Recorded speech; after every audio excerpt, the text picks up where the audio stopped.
नमस्कार दोस्तों, मैं सुधांशु अंतानी केसरिया टेक्सटाइल कंपनी की ओर से एक नई सोच और नई दिशा के साथ आपके सामने हाजिर हूँ। दोस्तों, ये जो शब्द बोला मैंने, नई सोच नई दिशा, आज कुछ ऐसा ही देने वाला हूँ आपको। नई दिशा कौन सी है? नई दिशा ये है कि हर कोई इंसान सोचता है कि मेरे को महान बनने का है।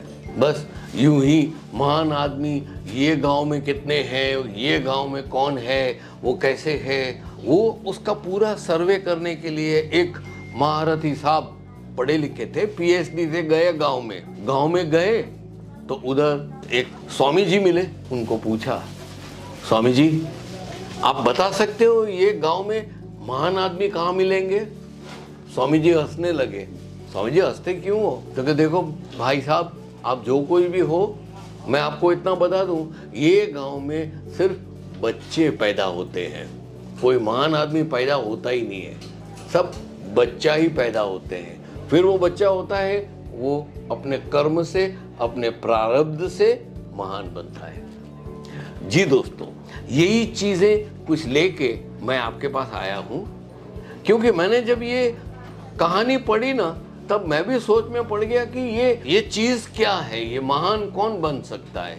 मैंने जब उस पे सर्वे किया तब सब समझा, और समझने के बाद मैंने कुछ मुद्दे निकाले जो चीजों से सहारे हम महान बन सकते हैं। पैदा जन्म सब सामान्य होते हैं, फिर अपने कर्म और अपने सोच से महान बनते हैं। चलो दोस्तों, मैं वो मुद्दे आपको बताता हूं। सबसे पहले मुद्दा ये आता है कि आपको अगर महान बनने का है तो अपनी लाइफ का, अपने जीवन का अपने आप पे कंट्रोल लो, जीवन पे नियंत्रण आप रखो, अपने जीवन पे नियंत्रण आप रखो।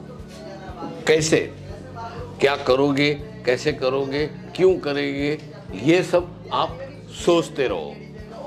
आप जैसे सोचते रहोगे वैसा होगा। तो नियंत्रण हो गया। दूसरा होगा बी ओरिजिनल। ओरिजिनल मतलब किसी की कॉपी मत करो।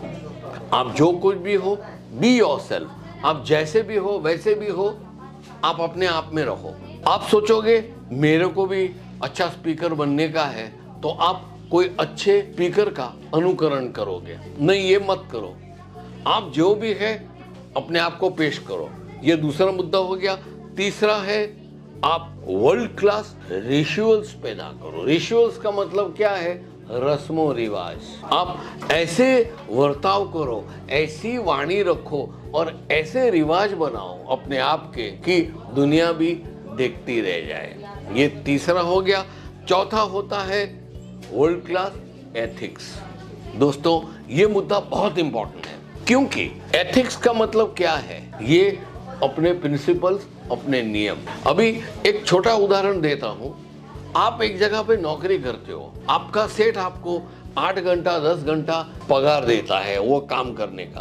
आप हर रोज के 10 घंटे काम करते हो, महीने भर में आपको पगार देता है। दोस्तों, आप जो नौकरी कर रहे हो, अपने आप को पूछो, क्या आप हर रोज अपने दफ्तर में 8 या 10 घंटा काम करते हैं?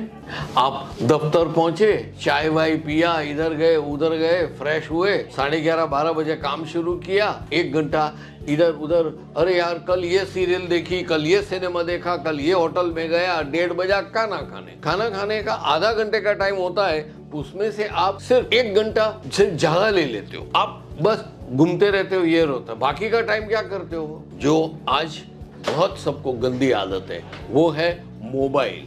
सब मोबाइल खोल के बैठ जाते हैं। आप अपने दुकान में बैठे हो और कोई कस्टमर आता है, तो वो कस्टमर आता है तो काउंटर के इस तरफ जो भी आदमी बैठा है ना, सेल्स पर्सन, वो बैठा बैठा मोबाइल देखता रहेगा, ये करेगा वो करेगा, हंसेगा, ये वो, उसका ध्यान ही नहीं जाएगा कि कस्टमर आया है और जिसके लिए मेरे को यहाँ पे तनख्वाह मिलती है, मैं यहाँ पे कैसे बैठा रहा हूँ। ये चीज गलत है।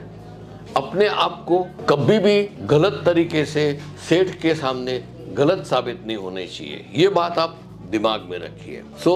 आप वर्ल्ड क्लास एथिक्स रखो कि नहीं, मैं 9:30 बजे ऑफिस पहुंचूंगा।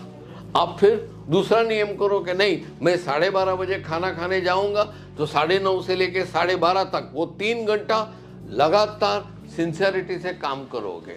जैसे ही आधे घंटे का लंच टाइम खत्म हुआ, आप कुछ भी कर रहे हो, आधे घंटे के बाद फिर आप अपने टेबल पे पहुंच जाओगे और फिर शाम को 6 बजे तक, 6:30 बजे तक, 7 बजे तक आप दिल से के 100% आप अपना काम दोगे। आप ये एथिक्स फॉलो करो। ये पॉइंट हो गया। फिर एक आता है, आप समाज को क्या हेल्प करते हो। आप समझे ना, आप घर से बाहर निकलते हो, देखते हो, आप जस्ट ये सोचो कि मेरे को इसकी मदद करनी है, तो आप सर्विस करो, आप सर्व द पीपल। आपकी गैर मौजूदगी में आपको याद करेंगे, करे यार वो आदमी कितना अच्छा था, उसने मेरे को इतना हेल्प किया था, मेरे को पैसे की हेल्प की थी, मेरे को रोड क्रॉस करने की हेल्प की थी। ऐसे छोटे छोटे कार्य करो आप और उनको व्यतीत करो। ये हो गया। और अंत में हैव फन। जीवन को इतना भी गंभीरता पूर्वक मत लो कि आप हंसना भूल जाओ, आनंद करना भूल जाओ। आप आनंद कीजिए। जितना भी आनंद करोगे उतना आप अपने आप को एकदम हल्का महसूस करोगे और आप आगे बढ़ सकोगे। दोस्तों, ये 6 मुद्दे मैंने आपको बताए। आशा है आपने नोट कर लिए हैं। आप 6 के 6 मुद्दे नोट कर लीजिए दूसरी बार वीडियो देख के, और हाँ, इसको जीवन में अवश्य इम्प्लीमेंट करें। अंत में ये वीडियो पूरा करने से पहले मैं आपसे 2 चीज मांगूंगा। पहली तो ये, अगर वीडियो पसंद आए तो लाइक कीजिए, नहीं किया है सब्सक्राइब तो सब्सक्राइब भी कीजिए। और दूसरी इंपॉर्टेंट चीज ये थी, जैसे ये वीडियो आप समझ गए, नोट कर लिए, आप अपने जो नजदीकी संबंधी है, नजदीकी दोस्त है, आपके फ्रेंड सर्कल है, आपके साथ में जो नौकरी करते हैं, उसको ये फॉरवर्ड कीजिए। Don't forget to forward.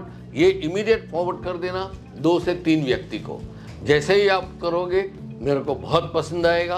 और दोस्तों, ये जो 6 मुद्दे मैंने बताए उसको अपने जीवन में अवश्य इम्प्लीमेंट करना और ये 6 पॉइंट पे काम करने का है। चलो मित्रों, आज के लिए इतना काफी है। मैं आपसे विदाई लूंगा, लेकिन अपेक्षा के साथ जो मैंने 2 चीज बोलने की करी वो कीजिए। और तीसरा, आप डेफिनेटली कमेंट्स दीजिएगा कि आपने इसको लाइफ में इम्प्लीमेंट किया या नहीं किया। शुक्रिया, धन्यवाद।